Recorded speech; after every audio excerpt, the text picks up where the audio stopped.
Coucou tout le monde, c'est Wendell. Alors oui, je sais, je suis impardonnable, ça fait une éternité qu'on n'a pas sorti de vidéo, que j'ai pas sorti de vidéo. Je le sais, j'ai été très occupé, je suis parti en vacances, il y avait la motivation qui était pas forcément là non plus, mais là, on reprend, on relance la machine tout doucement. Alors avec ce mois d'octobre qui arrive très vite, j'avais une petite surprise, une petite nouveauté. Wendell Wondrous World va légèrement s'agrandir avec un petit hors-série qui va s'appeler donc Wendell Wondrous World The Vault of Horror. Dans lequel je vais pouvoir en fait, vous connaissez peut-être un petit peu ma passion pour les films d'horreur, pour le cinéma, pour les films un petit peu fantastiques, vraiment avec des personnages uniques, puisque j'ai évidemment d'autres passions qu'Harry Potter.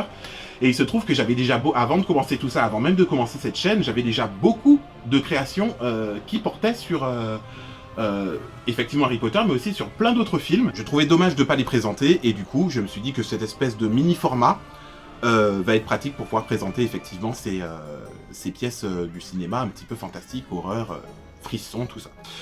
Alors évidemment, je sens venir le truc parce que de temps en temps ça arrive que dans les commentaires, des gens disent oui, mais ça n'a rien à voir avec Harry Potter, mais pourquoi machin, oui. Alors c'est pas parce que, à la base, ma chaîne entière, si vous lisez le descriptif, il y a marqué le monde du cinéma.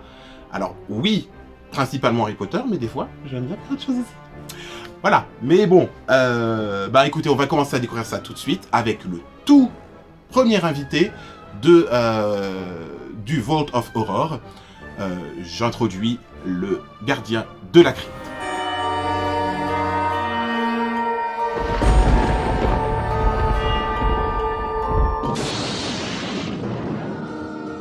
Alors le voici, le gardien de la crypte. Alors il va peut-être parler à certains comme ça visuellement, sans doute pas trop aux plus jeunes.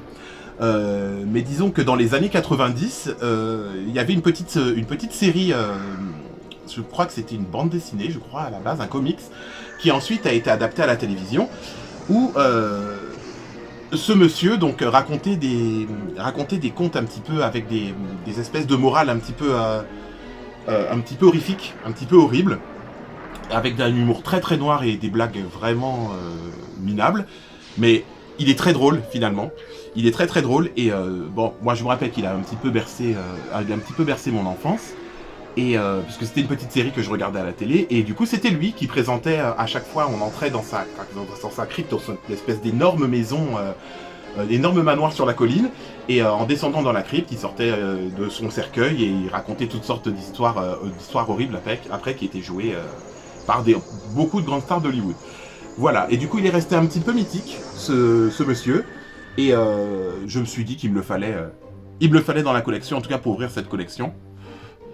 Je me suis dit qu'il le fallait. Alors, comment est-ce que je l'ai réalisé ? Je suis parti d'un squelette en plastique d'Halloween, que je suis allé acheter comme à mon habitude un jour de fête. Je le voulais grand, pas trop grand non plus, parce que je voulais pas me trouver avec un truc à taille humaine, parce qu'au bout d'un moment je vais commencer à me retrouver vraiment à l'étroit ici. Donc j'ai trouvé je sais plus combien il fait exactement, 1m30, peut-être 1m40, je ne sais pas exactement, ouais 1m30 je crois qu'il fait. Du coup j'ai trouvé ce squelette, comme c'est quand même très proche de la tête d'une momie, du coup c'était bien pratique, grâce à la pâte Plastirock, j'ai sculpté en fait son visage, les petits détails, les petits bouts de chair, les oreilles, les choses que j'avais à rajouter dessus, bon pas grand chose parce qu'il fallait qu'il garde quand même son aspect cadavérique. Voilà, d'ailleurs les dents que vous voyez là, ce sont les dents du squelette, hein, c'est pas moi qui ai eu à les sculpter, puisque j'avais plus qu'à poser la peau, entre guillemets, légèrement par-dessus. Pour les yeux, j'ai dû les fabriquer moi-même, parce que pour le coup, c'était un diamètre d'œil que j'avais pas sous la main. Normalement, j'ai une petite collection d'œils de différentes peluches ou autres trucs que je garde quand justement je fais les figurines, mais là, pour le coup, j'avais pas cette taille-là, donc j'ai dû les fabriquer moi-même. Et ensuite j'ai essayé de trouver une perruque un petit peu grise comme ça pour donc faire ses sourcils, ici, et ses cheveux avec sa jolie petite calvitie. Alors pour la peau c'est pas tout, pour avoir vraiment l'effet momie un peu fripé, j'ai utilisé du papier toilette et de la colle à bois, que j'ai juste mis de la colle à bois par-dessus la sculpture et par-dessus le crâne en plastique que j'avais fait.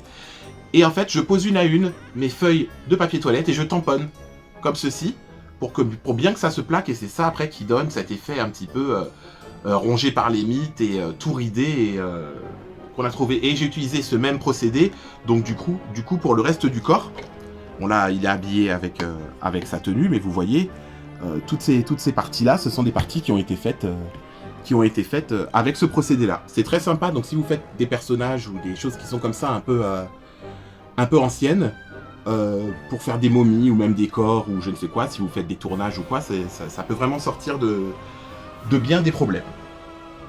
Voilà, et puis ben pour ce qui est de la tenue, comme à mon habitude, c'est mon ami Blondiquet qui m'a cousu sa petite tenue. Puisque bon, dans la série, ça c'est sa tenue de base, on va dire.